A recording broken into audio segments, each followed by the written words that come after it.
ეხლა ვაშინგტონიდან გვერდება ჰეილი სოიფერი, ებრაული დემოკრატიული საბჭოს აღმასრულებელი დირექტორი. გამარჯობა და მადლობა რომ აქ ხართ. მადლობა მოწვევისთვის. ამ გამოკითხვაში ებრაელთა 2/3 ამბობს, რომ გეგმავს დემოკრატიული კანდიდატებისთვის ხმის მიცემას. ეს რა თქმა უნდა, მიუხედავად ყველა ამ სკანდალისა და ძალადობისა ებრაელი ხალხის წინააღმდეგ და ანტისემიტიზმისა, როგორ ფიქრობთ, რატომ არ ვხედავთ უფრო მეტ გადახრას მარჯვნივ?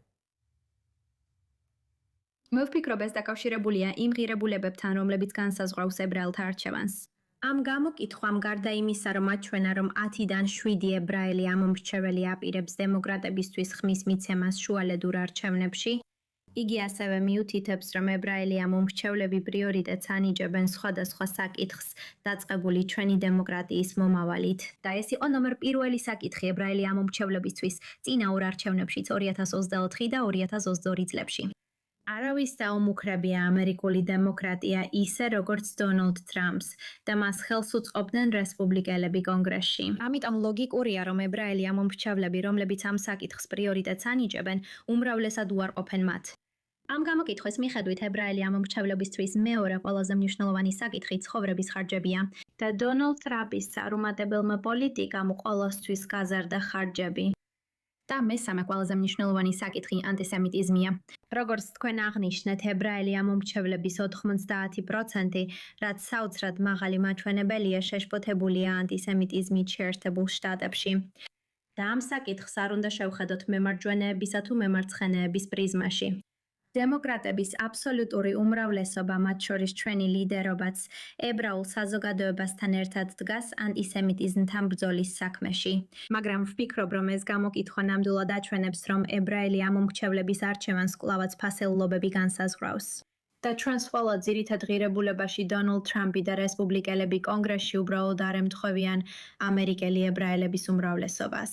და იცით, სადგანან ისინი, როგორც თქვენ იცით, ირანთან ომისა და სხვა საკითხებთან დაკავშირებით. გულისხმობ, ისევ ხედავთ თუ არა, რომ ებრაელებს უფრო მეტი კავშირი აქვთ ისრაელთან და ებრაული სამშობლოსთან 7 ოქტომბრის შემდეგ, მაშინ როცა ბევრი ამერიკელი მანამდე ნამდვილად არ იყო ჩართული.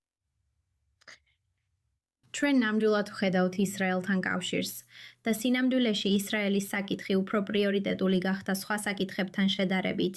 ეს გამოკითხვები მრავალი წლის განმავლობაში ტარდებოდა ზედიზედ და 7 ოქტომბრის შემდეგ ისრაელის საკითხი მართლაც წამოიწია. ეს არის მეოთხე ყველაზე მნიშვნელოვანი საკითხი ებრაელი ამომრჩევლებისთვის. და ებრაელი ამომრჩევლების 70% აქვს ემოციური კავშირი ისრაელთან.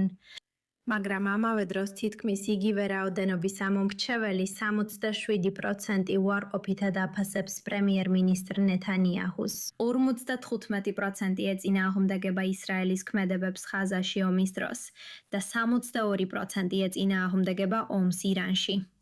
ამიტომ ვფიქრობ, ეს ნამდვილად აჩვენებს, რომ ამერიკელი ებრაელები სულ მცირე, მათი უმრავლესობა ერთდროულად ორ განსხვავებულ პოზიციას ინარჩუნებს, რაც შეიძლება ჰგავს ბევრ ისრაელელსაც. ჩვენ ერთგულნი ვართ ისრაელის უსაფრთხოების და მისი როგორც ებრაული და დემოკრატიული სახელმწიფოს მომავლის მიმართ. და ამასთანავე ჩვენ არ ვეთანხმებით ისრაელის ამჟამინდელი მთავრობის პოლიტიკას, ზუსტად ისე როგორც ძლიერი ამერიკელი პატრიოტები ვართ და არ ვეთანხმებით ჩვენი საკუთარი მთავრობის პოლიტიკას. ამიტომ ეს რთული დროა ამერიკელი ებრაელებისთვის.